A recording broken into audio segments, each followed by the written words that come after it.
7 ایسی جگہ جہاں پر بسم اللہ پڑھنا سختی سے منع کیا گیا ہے۔ خبردار، بسم اللہ الرحمن الرحیم۔ قرآن مقدس اللہ کی عظیم کتاب ہے۔ یہ برکت والی کتاب ہے۔ اس کی آیتیں مومنوں کے لیے شفا ہیں۔ اس کے ایک ایک حرف میں 10 نیکیاں اللہ نے مقرر فرمائی ہیں۔ قرآن مقدس دنیا اور آخرت کی پریشانیوں کا علاج ہے۔ قرآن مقدس رحمتوں کا خزانہ ہے، لیکن اس عظیم رحمت والے خزانے سے مالا مال ہونا ہو تو پہلے سچے دل سے بسم اللہ الرحمن الرحیم پڑھو، پھر اس خزانے کو کھولو اور زیادہ سے زیادہ اللہ کی رحمتوں کو حاصل کرو۔ جب قرآن مقدس جیسی عظیم کتاب بغیر بسم اللہ الرحمن الرحیم کے نہیں کھلتی تو دوسرے جائز کام کی برکتیں بغیر بسم اللہ الرحمن الرحیم کے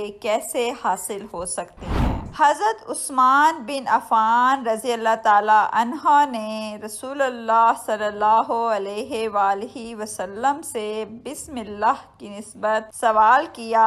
آپ نے فرمایا، یہ اللہ تعالیٰ کا نام ہے۔ اللہ تعالیٰ کے بڑے ناموں اور اس میں اس قدر نزدیکی ہے جیسے آنکھ کی سیاہی اور سفیدی میں۔ جابر رضی اللہ تعالی عنہ فرماتے ہیں، جب یہ آیت بسم اللہ الرحمن الرحیم اتری، بادل مشرق کی طرف چھٹ گئے، ہوائیں ساکن ہو گئیں، سمندر ٹھہر گیا، جانوروں نے کان لگا لیے، شیاطین پر آسمان سے شعلے گرے، اور پروردگار عالم نے اپنی عزت و جلال کی قسم کھا کر فرمایا کہ جس چیز پر میرا یہ نام لیا جائے گا اس میں ضرور برکت ہوگی۔ ابن مسعود رضی اللہ تعالی عنہ فرماتے ہیں کہ جہنم کے 19 داروغوں سے جو بچنا چاہے وہ بسم اللہ الرحمن الرحیم پڑھے۔ اس کے بھی 19 حروف ہیں، ہر حرف ہر فرشتے سے بچاؤ بن جائے گا۔ اسے ابن عطیہ نے بیان کیا ہے۔ لیکن کچھ ایسی جگہیں جہاں پر بسم اللہ الرحمن الرحیم پڑھنا جائز ہی نہیں ہے، ہر انسان جہاں چاہتا ہے پڑھ لیتا ہے۔ کچھ لوگوں کی ایسی عادت بن جاتی ہے کہ وہ ہر کام کرنے سے پہلے ایک دم بسم اللہ الرحمن الرحیم پڑھتے ہیں۔ تو کچھ ایسی بھی جگہ ہے جہاں پر بسم اللہ ہمیں نہیں پڑھنا، جہاں پر بسم اللہ انسان اگر پڑھے گا تو وہ گناہگار ہوگا۔ بسم اللہ کا پڑھنا ایسی جگہوں پر، ایسے مقامات پر جائز ہی نہیں ہے۔ اب آپ یہ سمجھ لیجئے کہ کون سے مقامات پر بسم اللہ پڑھنا چاہیے اور کن مقامات پر بسم اللہ نہیں پڑھنا چاہیے۔ ناظرین، آپ نے سنا ہوگا کہ ہر کام شروع کرنے سے پہلے بسم اللہ الرحمن الرحیم پڑھنا چاہیے، کیونکہ بسم اللہ الرحمن الرحیم کا معنی ہے اللہ کے نام سے شروع جو بڑا مہربان نہایت رحم کرنے والا ہے۔ یعنی ہر کام کو جو شروع کر رہے ہیں وہ اللہ کے نام سے شروع کر رہے ہیں تاکہ اللہ تعالی ہمارے اس کام میں برکت عطا فرمائے۔ اور بسم اللہ پڑھنے کے فائدے بھی بہت زیادہ ہوتے ہیں۔ اگر کوئی انسان کسی کام کو بسم اللہ پڑھ کر کرتا ہے تو اللہ تبارک و تعالی اس کے اس کام میں برکت عطا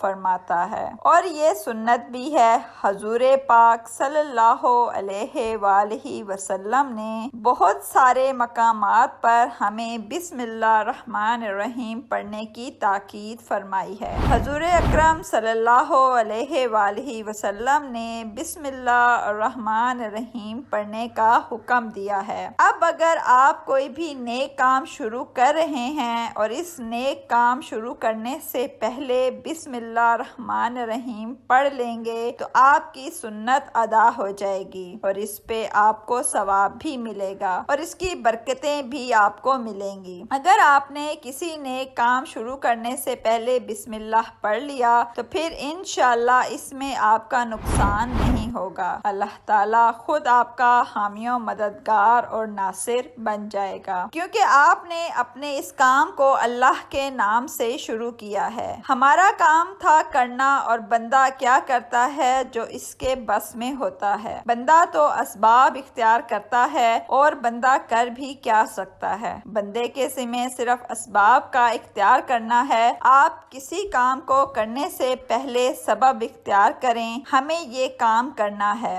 باقی آپ اللہ کے سپرد کر دیں۔ آپ اپنے کام کو کریں، باقی جو اب آپ کا کام ہے وہ اللہ تبارک و تعالیٰ کے سپرد کر دیں۔ ایک مرتبہ ایک صحابی آ کر عرض کیا، یا رسول اللہ صلی اللہ علیہ وآلہ وسلم، میں پریشان ہوں، ہمارے اونٹ کہیں کھو گئے ہیں۔ آپ صلی اللہ علیہ وآلہ وسلم نے ان کو یہ بتایا کہ اللہ پر بھروسہ کرو، اور اللہ پر بھروسہ ہی اصل چیز ہے۔ یہ بولو کہ میں نے اللہ پر بھروسہ کر لیا۔ اللہ پاک کافی بہترین کارساز ہے۔ تو کچھ صحابہ کرام کہنے لگے، یا رسول اللہ صلی اللہ علیہ وآلہ وسلم، ہمیں اللہ کی ذات پر بھروسہ ہے، کیا ہم اپنے اونٹوں کو ایسے ہی چھوڑ دیں؟ اگر ہماری قسمت میں ہوں گے تو ہمارے اونٹ واپس آ جائیں گے، اور مقدر میں نہیں ہوں گے تو چلے جائیں گے۔ ہمیں اللہ کی ذات پر بھروسہ ہے۔ تو آپ صلی اللہ علیہ وآلہ وسلم نے فرمایا کہ نہیں، پہلے اپنے اونٹ کو باندھو، پھر اللہ کی ذات پر یقین رکھو، پھر اللہ کی ذات پر بھروسہ کرو، یعنی ہمارے ذمہ جو کام ہے وہ ہمارے اوپر کرنا لازمی ہے۔ اسباب کا انکار کرنے والا جاہل ہوتا ہے۔ اسباب کا انسان انکار نہیں کر سکتا کہ نہیں، ہم تو ہاتھ پر ہاتھ رکھ کر بیٹھ جائیں گے، اب اللہ کھلائے، کیونکہ وہ رازق ہے، وہ ہمیں کھلائے۔ لیکن آپ اپنی محنت کیجئے، آپ اسباب اختیار کیجئے، پھر اللہ کی ذات پر چھوڑ دیجئے۔ آپ پہلے جاؤ مزدوری پر، آپ کام پر جاؤ، آپ کاروبار کرو، پھر اللہ کی ذات پر چھوڑ دو کہ اے پروردگار عالم، اب ہمارا جو کام تھا ہم نے کر لیا، آگے تیری رضا ہے اور تیری رحمت کے ہم امیدوار ہیں۔ صرف ہمارے کمانے سے رزق تھوڑی ملتا ہے، آپ نے کمایا، بس کما کے لے آئے۔ اس کے علاوہ آپ غور کیجئے کہ دانے کو زمین سے نکالا کس نے، اس کے بعد پھر اس کو گیہوں کی شکل میں، پھر وہ آٹے کی شکل میں بنا، پھر وہ روٹی بنتی ہے۔ ہم سمجھ رہے ہیں روٹی بنا کے وہ گوشت یا سالن یا سبزی ہمارے سامنے آئی، اس کے بعد ہم نے جیسے ہی اس کو بسم اللہ الرحمن الرحیم پڑھ کر کھایا تو اب ہمارے حلق پر ایک فرشتہ بیٹھا ہوا ہے۔ وہ فرشتہ اب اللہ سے اجازت مانگ رہا ہے۔ حلق میں ہماری دو نالیاں ہوتی ہیں، ایک نالی ہوتی ہے جو سانس کی ہوتی ہے، ایک نالی وہ ہوتی ہے جس سے رزق اندر جاتا ہے اور کھانا اندر جاتا ہے۔ تو یہ دو نالی بالکل برابر ہوتی ہیں اور دونوں کا ایک ہی چھید ہوتا ہے، لیکن پھر وہ اندر جا کر الگ الگ ہو جاتی ہیں۔ اب آپ یہ سوچ کر دیکھیے کہ فرشتہ یہاں پر بیٹھ کر اللہ تعالیٰ سے اجازت مانگتا ہے کہ ہمارے ہر لقمے پر مولا اس لقمے کو زندگی کا سبب بناؤں یا موت کا باعث بناؤں۔ اب اللہ تعالیٰ کی اگر مرضی ہوتی ہے تو وہ لقمہ زندگی کا سبب بن جاتا ہے، اگر اللہ کی مرضی نہیں ہوتی تو وہ لقمہ موت بن جاتا ہے، یعنی اگر وہ لقمہ خوراک کی نالی کی بجائے سانس کی نالی میں چلا جائے تو پھر انسان ختم ہو جاتا ہے۔ تو آپ دیکھیں ہم نے اتنے سارے کام کیے، لیکن فرشتہ یہاں پر بیٹھا ہوا ہے کہ اس نوالے کو، اس لقمے کو کہاں لے کر جانا ہے۔ تو یہ آپ نے اسباب اختیار کیے، یعنی آپ کو اسباب اختیار کرنا تھا۔ اللہ تبارک تعالیٰ پر چھوڑ دیا تو نیک کام ہم شروع کر رہے ہیں، کھانا کھا رہے ہیں تو ہمیں بسم اللہ پڑھنے کی تاکید کی گئی۔ لیکن بہت سارے لوگ ایسے ہوتے ہیں کہ کچھ حرام کام کرتے ہیں، جیسے مثال کے طور پر اگر کوئی انسان جوا کھیل رہا ہو تو اس میں بسم اللہ کا پڑھنا حرام ہے کہ اللہ کے نام سے شروع۔ اللہ نے کب کہا کہ آپ جوا کھیلو؟ جا کر اللہ نے کب کہا کہ آپ شراب بیچو؟ اللہ نے کب کہا کہ آپ جا کر شراب بیچو؟ اللہ نے کب کہا کہ آپ جھوٹ فریب اور مکر کرو؟ اللہ نے تو کہا ہی نہیں۔ ایک شخص نے بڑی عالیشان منزل بنوائی اور اس پر لکھا ھذا من فضل ربی، اور شیطان نیچے بیٹھا رو رہا ہے۔ تو لوگوں نے پوچھا تو کیوں رو رہا ہے؟ تو اس نے کہا کہ دیکھو میں نے اس سے جھوٹ بلوایا، فراڈ کروایا،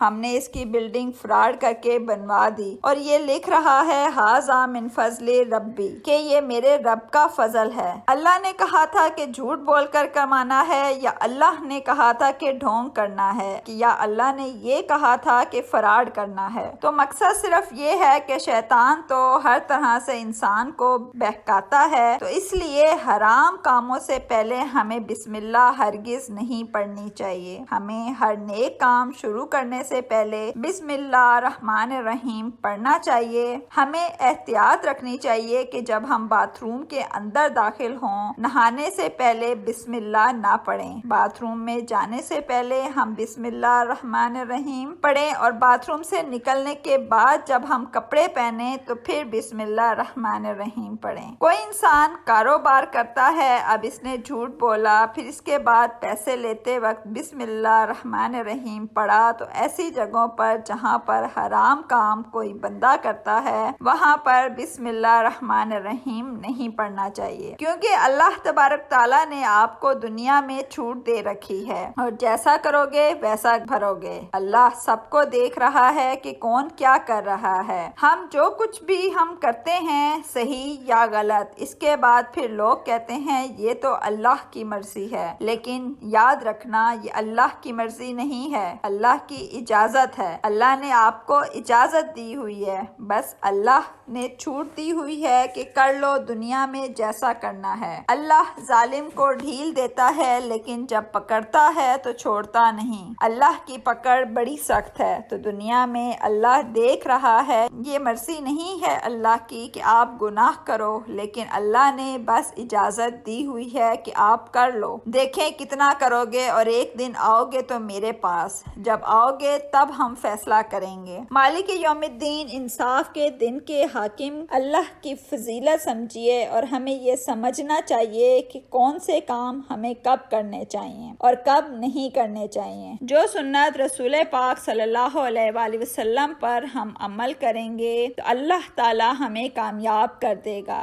دنیا میں بھی اور آخرت میں بھی انشاءاللہ۔ اللہ پاک ہمیں بہتر عمل کرنے کی توفیق عطا فرمائے اور ہمارا خاتمہ ایمان پر فرمائے، آمین۔